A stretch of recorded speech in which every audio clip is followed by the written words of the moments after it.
ফিরে এলাম বিরতির পর। এই মুহূর্তে যে গুরুত্বপূর্ণ খবরের দিকে চোখ রাখতেই হচ্ছে। ফের এয়ার ইন্ডিয়ার বিমানে বিপত্তি। অবতরণের আগেই আচমকাই ফাটলো বিমানের সামনের কাচ এবং বরাত জোরে রক্ষা মাদুরাই থেকে চেন্নাইগামী বিমান যাত্রীদের। ফের বিপত্তি ইন্ডিগোর বিমানে অবতরণের আগেই আচমকাই ফাটল বিমানের সামনের কাচ। এই নিয়ে জানবো বিস্তারিত। আমাদের সঙ্গে যুক্ত হয়ে গেছে প্রতিনিধি সৌম্য মুখোপাধ্যায়। সৌম্য, কি জানতে পারছো, যাত্রীরাই বা কেমন আছে?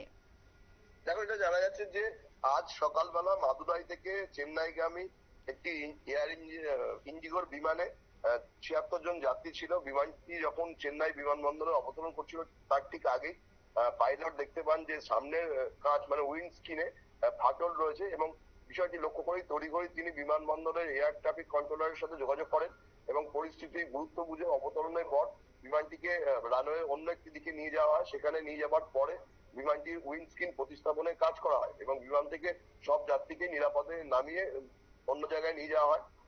কিন্তু ইন্ডিগোর ওই বিমানটি চেন্নাই থেকে ফের মাদুরাইয়ের উদ্দেশ্যে রওনা দেওয়ার কথা ছিল, কিন্তু উইন্ডস্ক্রিনের সমস্যার কারণে সেই যাত্রা বাতিল করেছে ইন্ডিগো কর্তৃপক্ষ এবং যাত্রীদের জন্য বিকল্প বিমানের ব্যবস্থাও করা হচ্ছে বলে জানা গেছে। এই বিষয়টি নিয়ে যাত্রীদের মধ্যে নতুন করে আতঙ্ক ছড়িয়ে পড়ে, কারণ আমরা জানি 12ই জুনের পর থেকে ভারতবর্ষের বিভিন্ন সংস্থার বিমান পরিষেবা নিয়ে প্রশ্ন উঠতে আরম্ভ করেছে। বিমানগুলো ঠিকঠাক রক্ষণাবেক্ষণ হয় বলে অভিযোগ উঠছে এবং আমরা দেখেছি বারবার এয়ার ইন্ডিয়া, ইন্ডিগো এই ধরনের বিমান সংস্থাগুলোর চলন্ত বিমানে বিভিন্ন রকমের যান্ত্রিক ত্রুটি দেখা যাচ্ছে। ফলে গোটা দেশেই বিভিন্ন বিমান সংস্থার পরিষেবা নিয়ে একটা প্রশ্ন উঠতে আরম্ভ করেছে। আজকে সকালবেলা যে ঘটনা ঘটেছে সেই ঘটনা নিয়েও নতুন করে একটা প্রশ্ন চিহ্ন দেখা দিয়েছে। যেভাবে মানুষ থেকে পয়সা নিয়ে পরিষেবা দেওয়ার প্রতিশ্রুতি বিমান সংস্থাগুলো দেয়, সেটা যে তারা করছে না, আজ যে ঘটনাটা ঘটেছে তার প্রমাণ বলেই মনে করা হচ্ছে। দিয়া। হুম। ধন্যবাদ সৌম্য।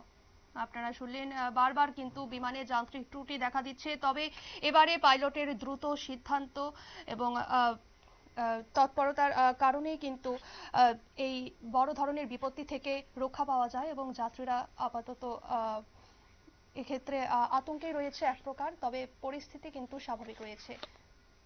সংবাদ এখনকার মতো এই পর্যন্তই। পরবর্তী আপডেটের জন্য অবশ্যই চোখ রাখুন নিউজ ভ্যানগার্ডের পর্দায়। নমস্কার।